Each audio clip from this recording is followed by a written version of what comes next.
Today, I have the honor of being joined by Allen Hughes, director of Defiant Ones, Book of Eli, and many more. It's one of the most classic bodies of work anyone has ever seen. But today, we're talking about his new FX docu-series based on the relationship of Tupac Shakur and his mom, Afeni. Dear Mama, how you doing today? Doing good, doing good. Tired, but doing good. So thank you for all that you have contributed to this industry, and congratulations on this new project. I'm from Baltimore, so it's like we've been waiting for this. Wow, We love it, and I would like I actually went to Dunbar too. Pac went there before he went to the school of us, but you know this. Um, but wow. but can you start out by telling us the story behind the way this whole project came together? It came together when the estate and the family wanted to meet with me about it, and I was surprised. I took the meeting, but wasn't sure if I wanted to come on and direct and produce it for personal reasons. Outside of me and Tupac's personal relationship, I just didn't know if I wanted to do another documentary, which is exhausting. And I thought about it, and I thought to myself, I said, you know what, I'd like to understand him better. There's a lot of things I don't understand, and that was what made me decide to do it. I was like, you know what, I can gain some understanding and make sense of his journey, because the last year of his life when he was on death row was seemingly so disconnected from the first 4 years of his career, and 24 years before that. So I just wanted to find I wanted to find out what happened. You know, So without giving too much away, tell us some of the things that you discovered about Tupac that you thought you would never know. I think the poverty thing was a big one. Like one thing being poor, I've been poor. A lot of us have been poor, but like Tupac, some of his childhood, long stretches of time, not knowing where his next meal was going to come from, his mother not knowing, and they're eating hot sauce sandwiches some night, and I've never been that poor. I thought so there's that level of like, his mother's suffering post-traumatic stress from all the Panther stuff she went through and what the government did to decimate her and her comrades. And she's living in the wake of just feeling like they lost that war for civil rights, and being disbanded by the FBI. So the effect it had on Tupac as a child, his mother's disillusionment with life, as and the struggle for human rights, and feeling that they had lost, and then the poverty was a revelation to me. We met Afeni through multiple lenses throughout the course of Tupac's career. Mm-hmm. We know she was a Panther. We know she beat the feds, right? Or some those of us who are fans, are real fans. We know, and who've studied the Panthers. We know she beat the feds. Yep. We know about some of the struggles that she had with addiction. And I always felt like when we have these conversations and we talk about Black movements and Black liberation, that Afeni's name doesn't really come up enough. That's right. That's right. And that's what I wanted to correct too. The bottom line is, my take was, this has got to be a dual narrative about Tupac and his mother, as much her narrative as it is his narrative, and learning about him through her journey. Because I was raised by a single activist mother, and that's Mhm. how I found my way in. And yeah, I think, hopefully, if all goes well and people get to embrace the film, she will become one of those civil rights icons that she deserves to be.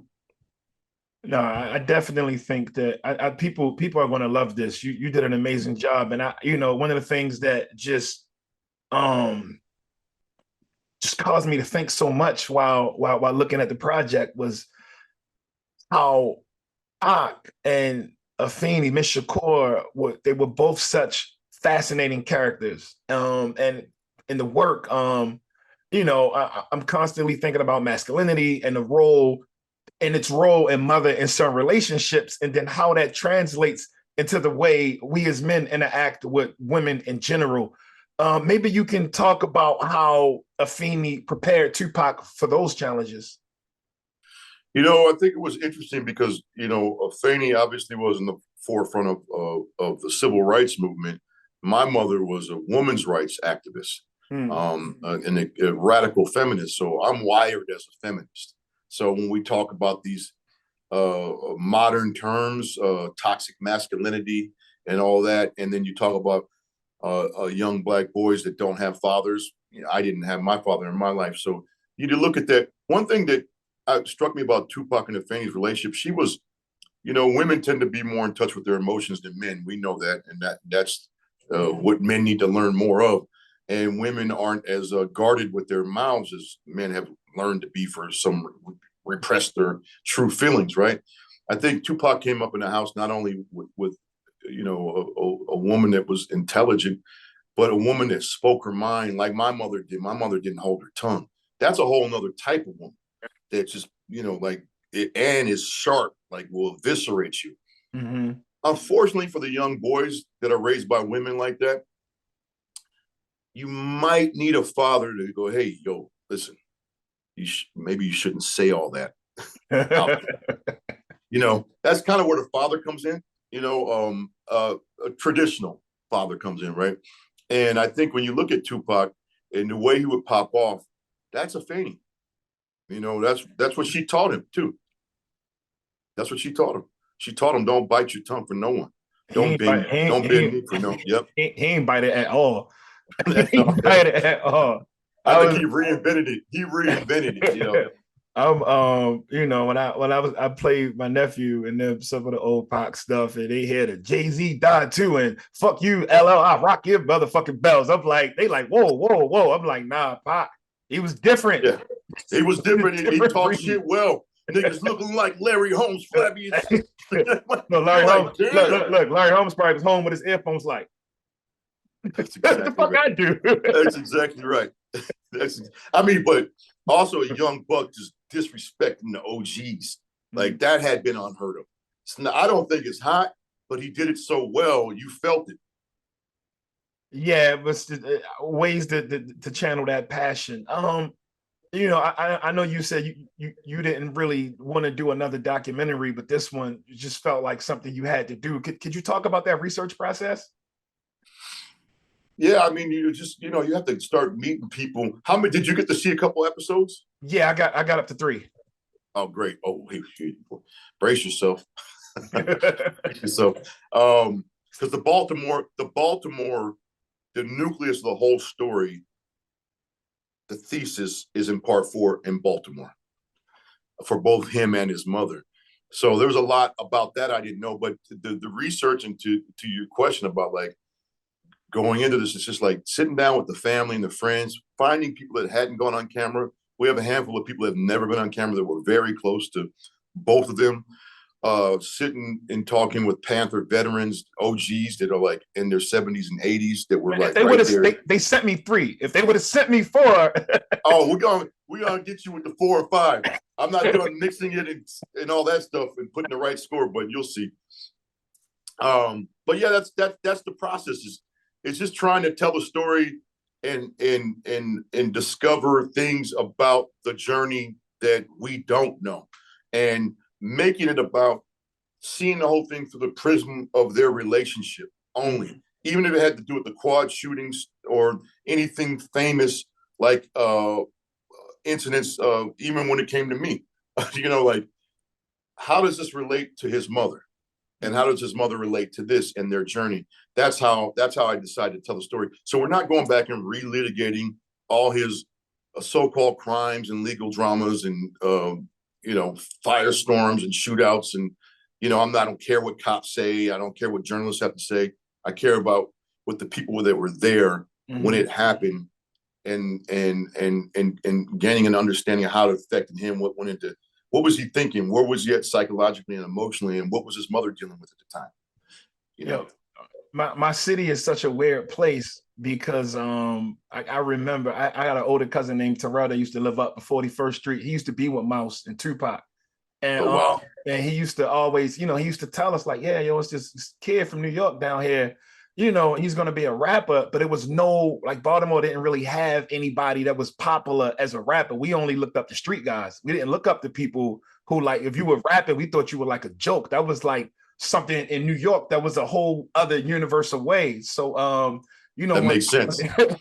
when it when it all came together, you know, he's like, you know, and we're watching him on the Digital Underground video. He's like, yo, that's the dude I told you about that was rapping. And we like, man, you don't know him, man. You never lived here before. I've been teaching a hip hop class at the University of Baltimore for like the past 6 years, and it's wild how many young undergraduate students come in and they don't really know a lot about Tupac. And sometimes I find myself having to sell them on how impactful he was, even to what they listen to now. Wow. His influence is all over the game, and I got to convince them to listen to it, and then they hear the music and connect. From your perspective, because you're an expert on this topic now, why do you think it takes so much to get them into it? It's funny. That's the first time I'm hearing of that. I always hear the opposite. Because when you look, and I've traveled the world, and you look at his mural and where it's in Africa, it's in South America, it's in Asia, it's in Europe, it's in Australia. His image is everywhere. It's eclipsed Che Rivera, it's eclipsed Bob Marley, and he's a global symbol for rebellion. The children soldiers in Africa, as Mike Tyson says in the film, going to battle, listening to Tupac. And I got a picture in part 5, you'll see of all these 10 and 12-year-olds with machine guns with Tupac shirts on. They're like, so I've heard quite the opposite. I think that, to your point though, is like when you play a record though, if you were to play those kids like me and my girlfriend and tell them, just let this wash over you, I think the thing that's unique about him, you're gonna catch, he's gonna make you feel him. You're going to feel him because it's raw. He didn't go back and polish up the verse. You hear the Hennessy, you hear the weed, you hear the passion, the anger, the angst, the love, the joy, the pain. So I think if you play Keep Your Head Up, some of the lighter tracks, or I think if you play my personal favorite, Shed So Many Tears, and you tell a group of young kids like, look, this is who this dude is real quick, but listen to this track real quick. Just listen to it. See how I said real quick? I think TikTok has fucked everyone. Right. So yeah, I think a lot of times I start off with Death Around the Corner because it's just like one of the wildest intros that you ever going to hear on this song. What album is that on? Me Against the World. Shit, see, still ones that dropped on me. It's still on me like, oh yeah. She's like, you don't eat, you don't sleep, you don't fuck, you just stand by the window with that goddamn gun all day. Like, I'm like, yo, that's just like a wild, like a lady yelling at him. I'm like, yo, this is like one of the wildest intros you ever gonna hear in this song, like ever, Death Around the Corner. Yeah, but part of me sometimes I think like, I was born in the 80s and raised in the 90s. So like the genre wasn't anywhere as near as, I just saw something the other day that said there's like 2 million hip hop artists across streaming services who got like 0 streams over the last year. And I'm like, damn, people not even listening to themselves. Like not 2 million on there, but too many that didn't get streams, right? Like, like everyone has an album out except for me and you. We're the only people alive without an album. That's true. So I was thinking maybe like part of it is the genre is too crowded. It's not just Tupac. It's I remember like when I introduced Jay-Z in a hip hop class, it's always a kid who was like Beyonce's husband, the art guy, and I'm like, yo, he didn't start there. This is kind of like, how old are these kids? These kids are like they were born like in 2002 and 2003 and all that. Like they're so they're 18 and 19 years old. They're young. But I don't know. When I was a young kid, I liked I was raised by OGs, so I guess it's a little different. Yeah. What year were you born? 80. So check it though. When you were raised, it wasn't a lot out there, and like there wasn't a lot of options, and the options you could see who was dope and who wasn't dope. Mm-hmm. It wasn't what you just said, 20,000 motherfuckers, right? Like it and also like it still was an era where you respected your OGs. All that's down the toilet. It's different now. Everybody's the OG. Dude calling himself an OG is like 6 years old. Exactly. You know, It's all changed. It's all changed. You know, in this thing killed everything. I owe you some money, man, because when I was like maybe like 13, I feel like 14, I had a bootleg Menace, and we used to watch it every day. Pay up. Everyone you, did. like I owe you like $30, man. That's what made things, you know. Yeah, you were the perfect age at the time, because I remember, and I still remember, the people who approached me are the most passionate about Menace were about 13, 14 when it came out. Too young to watch it, right? Yeah. But at the age where you knew what it was, you know. Yeah, it was unattended too. I didn't have anybody to say, "Look, man, you should be listening to rock." You should. I was like, "No, man, Yeah. listening to Yeah, old dog." He was born in 80. That's when everything started to change. 1980 is when everything started to change. Yep. If Pac and Afeni Shakur were alive today, how do you think they would be perceived in this world of Black Lives Matter, wokeness, cancel culture, Trumpers, and all that? Great question. I don't think Tupac. I don't think Tupac would have fit into what is happening on both sides very well. He absolutely wouldn't have done what Kanye did. We know that. Absolutely not. Absolutely not. So it would be the antithesis of that, maybe even hardcore the other way, right? Afeni would be a lot more balanced about things, but Tupac was a very, I don't have to tell you how passionate he was. I think there were, you know, I didn't get to meet Afeni, unfortunately. She passed in 16. But like, I think when you watch this film, all 5 parts, you go, wow, they did their thing. They their body of work and including what she did, it will be studied for decades now. That's how much they did. No, this is brilliant. Like them being here now, like we're gonna be catching up to them for so long. It wouldn't matter, you know. No, this project is brilliant. You got to clean your shelf off because the awards are coming. What's man? You got to clean your shelf off. It's a Chris Rock joke. It's a Chris Rock joke where they were talking about if Tupac was alive today, and he was saying Tupac could have been a senator, or he may have been the bad guy in the Tyler Perry movie. Maybe he would have did prison reform, or he could have like tried to throw Jill Scott down a flight of stairs. I was like, yo, this dude is crazy, right? But it's so weird because you never know. What's next for you? I'm actually doing Snoop Dogg's biopic, a feature film. Oh, word! Did you find somebody to play Snoop? That is the $1 million question. That is the $1 million question. And you know, Snoop is in all throughout this Dear Mama. Wait till you get to part 4 and see that bond and what happened. But Snoop is one of those rare guys in the game, guys that I've known for 30 years that I absolutely adore him, you know, and his understanding and his spirit and what he survived and his insights into Tupac and to Black men, Black women in the culture. So when he asked me to tell his story, I said, absolutely, because this is the inspiring version of Menace to Society. This is if Tupac would have lived. So that's what I'm excited. By the way, I'm totally was doing something else. And then this came and I'm like, you know what? That's how it works. That's how it works. Yep. Yeah. So I love that dude, man. I can't wait to get to work on that. Thank you so much. Thank you. That was dope.